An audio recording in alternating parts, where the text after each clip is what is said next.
Palabra de Dios en mi ser, la voz del mundo y de la historia, la fe del hombre en su memoria, que espera una respuesta en mí. Feliz domingo para todos, queridos hermanos. Estamos en el segundo domingo del tiempo de Adviento. Para la lección de hoy, esta meditación orada de la palabra de Dios, vamos a tomarla. La liturgia nos propone el Evangelio según San Lucas en el capítulo 3, versículos del 1 al 6. Vamos a hacer oración, queridos hermanos. Vamos a pedir Espíritu Santo. Ven, Espíritu Santo, llena los corazones de tus fieles y enciende en ellos el fuego de tu amor. Envía, Señor, tu Espíritu y renovarás la faz de la tierra.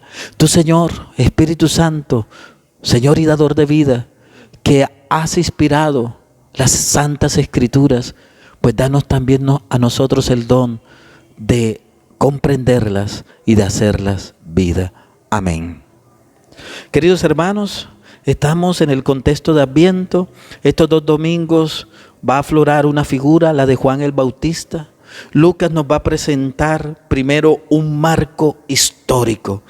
Versículo 1 de este capítulo 3 según San Lucas se nos presenta un marco histórico. Marco histórico es que Lucas nos presenta nombres de personas, de poderosos, de lugares, porque la fe no es una fábula, sino que tiene un acontecer en la historia. Dios se hace presente en nuestra historia.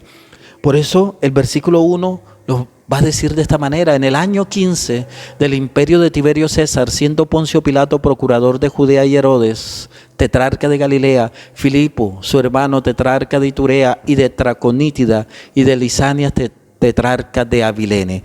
Te das cuenta que se presentan nombres, por ejemplo, de Tiberio César, que es el que manda en ese momento, el emperador del momento. Poncio Pilato, dice la traducción al castellano, procurador. ¿Qué era un procurador? Era una persona que mandaba el imperio para que mantuviera el control de lo que todavía no era una provincia del imperio, que todavía no había sido totalmente dominada. Entonces el procurador tenía que hacer un control fuerte militar, que no permitiera la circulación de personas, de dinero, de fuerzas armadas. Eso era lo que tenía que hacer el procurador, alguien que tenía ese poder militar. Pero también se coloca a Herodes, el hijo de Herodes el Grande, tetrarcas, precisamente 4, que tienen la cabeza. Tetra significa 4 y argeo, de arges, significa primero. Los tetrarcas, además de Poncio Pilato, está Herodes en Galilea, Idumea y Traconítida está Filipo, y Abilene, que tiene como cabeza a Lisania. Son 4 poderosos, además de Tiberio César. ¿Qué hace entonces Lucas? Mostrarnos, queridos hermanos, que en medio de estas circunstancias políticas históricas se da el ministerio de Juan el Bautista y de nuestro Señor Jesucristo.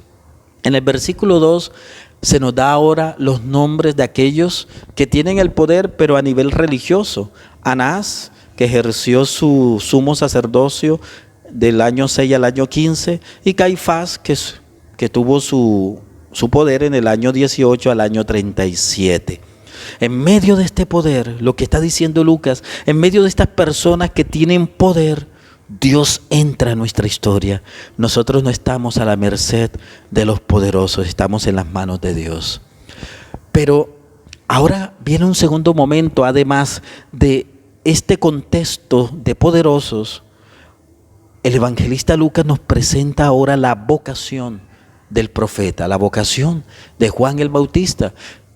Seguimos leyendo el versículo 2 del capítulo 3 según San Lucas, que dice que fue dirigida la palabra de Dios a Juan, hijo de Zacarías, en el desierto. Fue dirigida, esa es la traducción que dice el castellano. En griego se dice egéneto, que viene del verbo ginomai, que significa llegar a ser, suceder.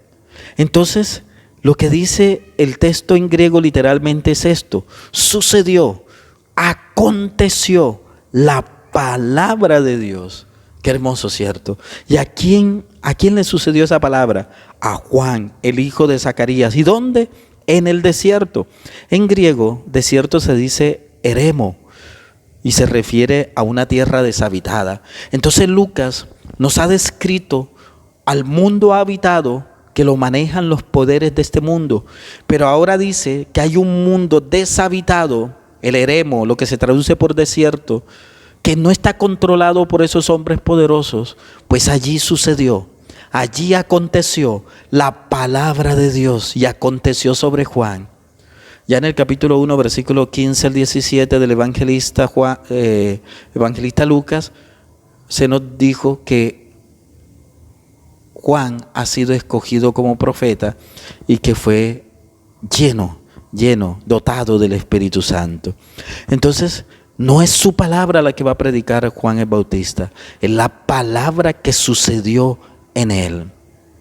Pasemos a un tercer momento de esta meditación y está en los versículos 3 al 6. Después de presentar esa vocación de Juan el Bautista, ahora nos presenta la misión. ¿Qué va a hacer ese profeta?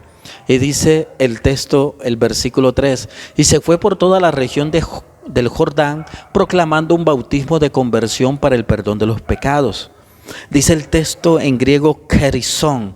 Kerizón significa dar una noticia, viene del verbo kerizo. De ahí vendrá también la palabra kerigma. Kerizo es dar una noticia solemne, es proclamarla. Entonces Juan proclama, da una noticia solemne. ¿Y cuál es la noticia solemne? Pues proclamar un bautismo de conversión. Conversión se dice en griego metanoia, que es un cambio de mente. ¿Y para qué proclama ese bautismo de conversión? Dice el texto, para el perdón de los pecados. En griego se dice de esta manera, aphesin amartión.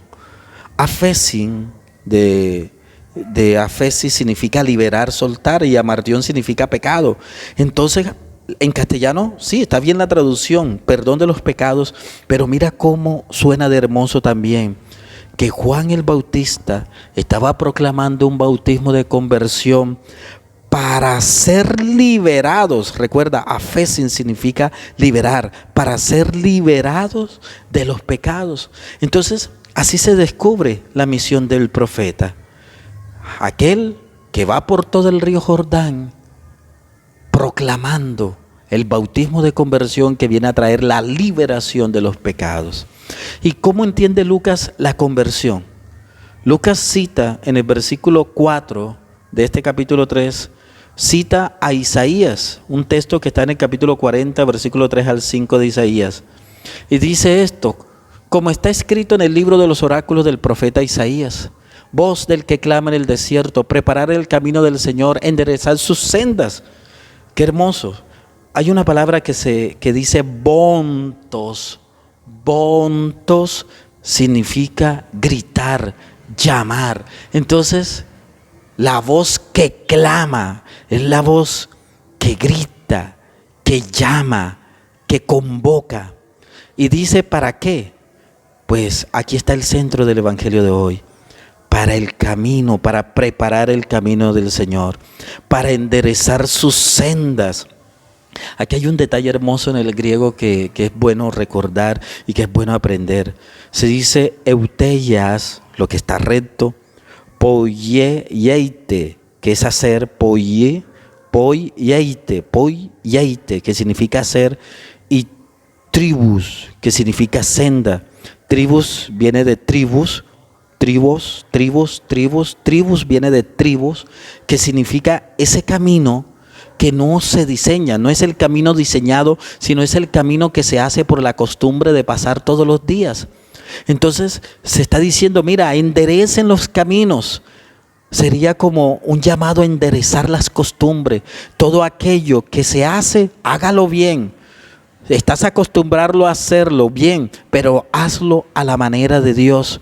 Y dice el texto, sus sendas, preparar el camino del Señor, enderezar sus sendas, las sendas del Señor. Entonces las sendas son de Él. Hay que hacer rectos nuestros caminos. Hay que hacer que nuestras costumbres se enderezcan según lo que el Señor quiere. Muchas veces, queridos hermanos, nos acostumbramos al pecado, nos acostumbramos a lo que está alrededor, damos excusas que el barrio, donde yo me crié era un barrio pobre, que mi familia había adictos al alcohol, a la droga. Muchas veces escuchamos esas excusas, pero aquí está diciendo enderezar la senda, enderezar las costumbres. ¿Y quién hace eso posible? Lo hace Dios. Dios sí hace posible cambiar las costumbres. Pasamos al versículo 5, dice, todo barranco será rellenado, todo monte y colina será rebajado, lo tortuoso será recto y las asperezas serán caminos llanos. Entonces, aquí el texto en el versículo 5 está diciendo que hay que rellenar, esto se hace rellenando, subiendo lo que está abajo, ¿cierto? Lo que está abajo hay que subirlo. Y lo que está arriba hay que bajarlo. Precisamente cuando se dice que toda colina será rebajada, en griego se utiliza tapeino, repito, un poco complicado esta palabra, es larga. Tapeino fesetai. Este tapeino fesetai significa abajar y es un verbo que indica humillarse. Entonces lo que está arriba que se humille, que se abaje. Escolia es una palabra, de ahí viene la palabra escoliosis, que es aquello que está torcido, la columna que está torcida. Entonces escolia, hay que enderezar aquello que está torcido. Lo torcido será enderezado y lo áspero será camino liso, será camino suave. Se traduce aquí camino llano.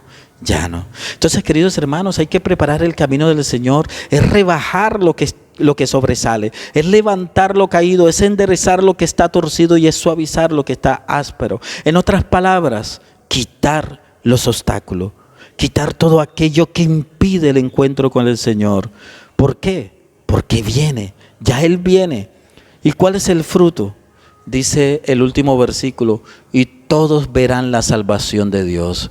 En griego, pues se pronuncia la palabra sars, que significa carne. Entonces la traducción sería, y toda carne verá. Y se dice salvación, se dice soterion. Soterion significa la acción de salvar. Entonces lo que se traduce por todos verán la salvación de Dios sería de esta manera: toda carne verá a Dios salvando. Recuerda que soterion es la acción de salvar. Entonces, toda carne verá a Dios salvando. Queridos hermanos, hay que prepararse. Este es el evangelio de hoy. Hay que prepararse para quitar todo obstáculo que nos impide ver a Dios y que nos impide ver a un Dios salvando, a un Dios que trae, que realiza la salvación. Entonces, ¿qué es la conversión? Es un encuentro de conversión. Sí, es un encuentro de la conversión. Estamos llamados a la conversión y estamos llamados también a la alegría.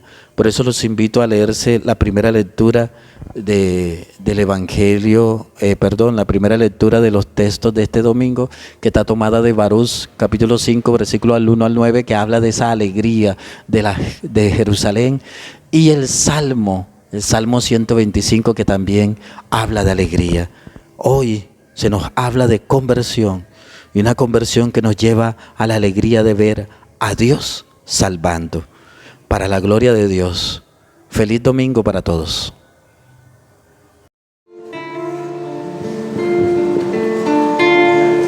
La luz para el hombre eres tú, la luz que iluminó la tierra.